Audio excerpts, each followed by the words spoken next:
Beautiful souls, channelise message ನಿಮಗೆ ಮಾತಾರ ಇಂದ. So ನೀವು ಮಾತಾರನ ವರ್ಷಿಪ್ ಮಾಡ್ತಾ ಇದ್ದೀರಾ, ಅಥವಾ ಮಾತಾರಮ್ಮ ಬಗ್ಗೆ ನಿಮ್ಗೆ ಏನಾದರೂ ಗೊತ್ತಿದ್ದು ಅಂದರೆ ಯಾವತ್ತೇ ನೀವು ವರ್ಷಿಪ್ ಮಾಡಿದ್ರು ಲೈಫಲ್ಲಿ, ಅಥವಾ ಅವರ ಒಂದು ಮಂತ್ರ ತೋರು ಕೇಳಿದ್ದು ಅದನ್ನು ಚಾಂಟ್ ಮಾಡಿದ್ರೆ, ಅಥವಾ ಮಂತ್ರ ನಿಮಗೆ ತುಂಬ ಕನೆಕ್ಟ್ ಆಗಿದ್ರೆ ಈ ಒಂದು ಮೆಸೇಜ್ ನಿಮ್ಗೆ ಆಗಿರುತ್ತೆ. ಸ್ಟ್ರಾಂಗ್ ಆಗಿ ನಿಮಗೆ ಈ ಒಂದು ಮೆಸೇಜ್ ನೋಡಿದ 3 ದಿನದ ಒಳಗೆ ನಿಮಗೆ ತೂತಾರೆ ಸೋತಾರೆ ಮಂತ್ರ ಅಮ್ಮನ ಈ ಒಂದು ಮಂತ್ರ ನಿಮಗೆ ಸಿಕ್ಕಿದ್ರೆ, ನೀವೇನಾದರೂ ಕೇಳಿಸ್ಕೊಂಡ್ರೆ ಕನ್ಫರ್ಮೇಷನ್ ಆಗಿರುತ್ತೆ ಈ ಎಲ್ಲ ಬ್ಲೆಸ್ಸಿಂಗ್ಸ್ ನಿಮ್ಮ ಲೈಫಲ್ಲಿ ಬರ್ತಿದೆ ಅಂತ. ನೋಡೋಣ ಮಾತಾರ ನಿಮ್ಮ ಲೈಫಲ್ಲಿ ಏನು ಬ್ಲೆಸ್ಸಿಂಗ್ಸ್ ಕೊಡ್ತಾ ಇದ್ದಾರೆ ಅಂತ. ಮಾತಾರ 10 ಮಹಾವಿದ್ಯಾಲಯದಲ್ಲಿ ಒಂದು ರೂಪ ಆಗಿರುತ್ತೆ. ಇದು ಪಾರ್ವತಿ ಅಮ್ಮನ ರೂಪ ಆಗಿರುವಂಥದ್ದಾಗಿದೆ. ಯಾರೆಲ್ಲ ಪಾರ್ವತಿ ಅಮ್ಮನ ಅಥವಾ ನಾಗಮ್ಮನ ರೂಪ ವರ್ಷಿಪ್ ಮಾಡ್ತಾ ಇದ್ದೆ ಅಂದರೂ ಕೂಡ ನಿಮಗೆ ಈ ಒಂದು ಮೆಸೇಜ್ ಆಗಿರುವಂಥದ್ದಾಗಿರುತ್ತೆ. ತತ್ವ ಸಾಯಿ ಕನ್ಫರ್ಮೇಷನ್ ಎಸ್.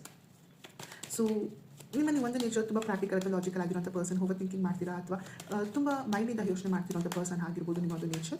ನೋಡೋಣ ನಿಮ್ಮ ಲೈಫಲ್ಲಿ ಏನು ಬ್ಲೆಸ್ಸಿಂಗ್ಸ್ ಬರ್ತಾ ಇದೆ ಮಾತಾರಿಂದ ಅಂತ. ಏನೆಲ್ಲ ಕೊಡ್ತಾ ಇದ್ದಾರೆ ಮಾತಾರ ನಿಮ್ಮ ಲೈಫಲ್ಲಿ ಬ್ಲೆಸ್ಸಿಂಗ್ಸ್. ಓಕೆ, ನಿಮಗೆ ಒಂದು ಪ್ರಪೋಸಲ್ ಬರುವಂಥದ್ದಾಗಿದೆ. Work life related proposal. ನಿಮ್ಮನ್ನ ತುಂಬ ಅಡ್ಮೈರ್ ಮಾಡಿರುವಂಥ ಪರ್ಸನ್ ರೀಚ್ ಔಟ್ ಆಗುವಂಥದ್ದಾಗಿರುತ್ತೆ. ನಿಮ್ಮನ್ನ ತುಂಬ ಹೈಲಿ ರೆಸ್ಪೆಕ್ಟ್ ಇಂದ ನಿಮಗೆ ಒಂದು ಆಫರ್ನ ಕೊಡುವಂಥದ್ದಾಗಿರುತ್ತೆ. ಸೊ ನಿಮಗೆ ನಿಮ್ಮ ಕೆರಿಯರಲ್ಲಿ ಒಂದು ಹೊಸ ಪ್ರಾಜೆಕ್ಟ್ ಅಥವಾ ಹೊಸ ಪ್ರಪೋಸಲ್, ಅಥವಾ ನಿಮಗೆ ನಿಮ್ಮ ಸ್ಕಿಲ್ಸಿಗೆ ಸೂಟಬಲ್ ಆಗುವಂಥ ಒಂದು ಆಫರ್ ಬರ್ತಿರುವಂಥದ್ದಾಗಿರುತ್ತೆ. ಅಮ್ಮ is giving you a beautiful proposals of growth.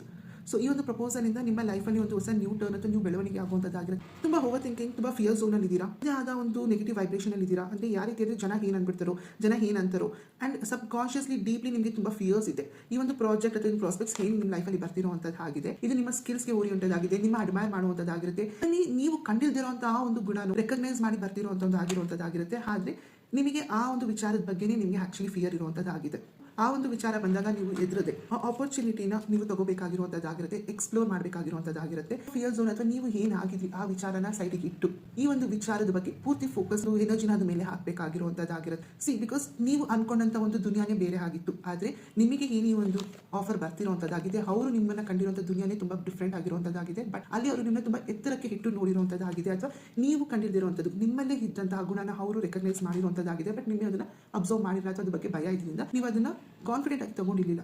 But ಈ ಆಫರ್ ಬಂದಾಗ ತುಂಬ ಕಾನ್ಫಿಡೆಂಟ್ ಇಂದ ಅದನ್ನ ಎಕ್ಸ್ಪ್ಲೋರ್ ಮಾಡೋಣ, ತಿಳ್ಕೊಳ್ಳೋಣ, ಎದುರು ಹೋಕೆ ನೋಡೋಣ ಅಂತ ಹೇಳಿ ಮುಂದೆ ಹೋಗಬೇಕಾಗಿರುವಂಥದ್ದಾಗಿದೆ. ನಿಮ್ಮ ಹಳೆಯ ವರ್ಷನ್ ಸೈಡಿಗಿಟ್ಟು ಹೊಸ ವರ್ಷನ್ ನೀವು ನಿಮ್ಮಲ್ಲಿ ಕಂಡ್ಕೋಬೇಕಾಗಿರುವಂಥದ್ದಾಗಿದೆ. ಎಷ್ಟೊಂದು ಸರಿ ನಮ್ಮಲ್ಲಿ ಏನೋ ಗುಣ ಇರುತ್ತೆ, ಅದನ್ನ ಬೇರೆಯವರು ರೆಕಗ್ನೈಸ್ ಮಾಡಿರ್ತಾರೆ, ಅರ್ಥ ಮಾಡ್ಕೊಂಡಿರ್ತಾರೆ. ಆದರೆ ನಾವು ಅದನ್ನ ಅರ್ಥ ಮಾಡ್ಕೊಳ್ಳೋಕ್ಕಾಗಿರಲ್ಲ ಬಿಕಾಸ್ ಆಫ್ ಫಿಯರ್ಸ್ ಅಥವಾ ಇನ್ನು ವಿಚಾರಗಳಿಂದ ಅಲ್ವಾ. ಸೊ ಇವಾಗ ಆ ವಿಚಾರಗಳನ್ನ ಎಕ್ಸ್ಪ್ಲೋರ್ ಮಾಡಬೇಕಾಗಿರುವಂಥದ್ದಾಗಿದೆ. ಸೊ ನಿಮಗೆ ಅದು ಬಂದಾಗ ತಗೊಳ್ಳಿ ಅಂತ ಹೇಳಿ ಬರ್ತಿರುವಂಥ message. Bottom of the deck ನಿಮಗೆ ಈ ಒಂದು ಸಪೋರ್ಟ್ ಬರ್ತಿರುವಂಥದ್ದಾಗಿದೆ. ನಿಮ್ಮ ಲೈಫಲ್ಲಿ ನೀವು ಕಾಣ್ತಿದ್ದಂಥ ಅಥವಾ ಕೇಳ್ತಿದ್ದಂಥ ಆ ಒಂದು ಸಪೋರ್ಟ್, ಆ ಒಂದು ಹೆಲ್ಪಿಂಗ್ ಹ್ಯಾಂಡ್ ಇದಾಗಿರುವಂಥದ್ದಾಗಿರುತ್ತೆ ಈ ಒಂದು ಆಫರ್. ಇದನ್ನ ತಗೊಳ್ಳೋದ್ರಿಂದ ನಿಮ್ಮ ಲೈಫಲ್ಲಿ ಒಂದು ಬ್ಯಾಲೆನ್ಸ್ ಬರುವಂಥದ್ದಾಗಿರುತ್ತೆ, ಅಬೆಂಡೆನ್ಸ್ ಆ್ಯಂಡ್ ಪ್ರಾಸ್ಪರಿಟಿ ಬರುವಂಥದ್ದಾಗಿರುತ್ತೆ. ಜಸ್ಟ್ ಬಿಕಾಸ್ ನಿಮ್ಮ ಫಿಯರ್ ಇತ್ತು ಹಾಗಾಗಿ ಎದುರುತ್ತಿದ್ರೆ, ನೀವೇ ಕೇಳ್ಕೊಂಡಂಥ ಒಂದು ವಿಚಾರ ಆಗಿತ್ತು. ಈ ಒಂದು ವಿಚಾರದ ಬಗ್ಗೆ ಏನು ಭಯ ಇದೆ, ಇದರಿಂದ ಹೇಗೆ ಆಚೆ ಬರ್ಬೋದು ಏನು ಅಂತ ಕೇಳಿರೋದಕ್ಕೆ ಭಗವಂತನೇ ನಿಮ್ಮ ಲೈಫಲ್ಲಿ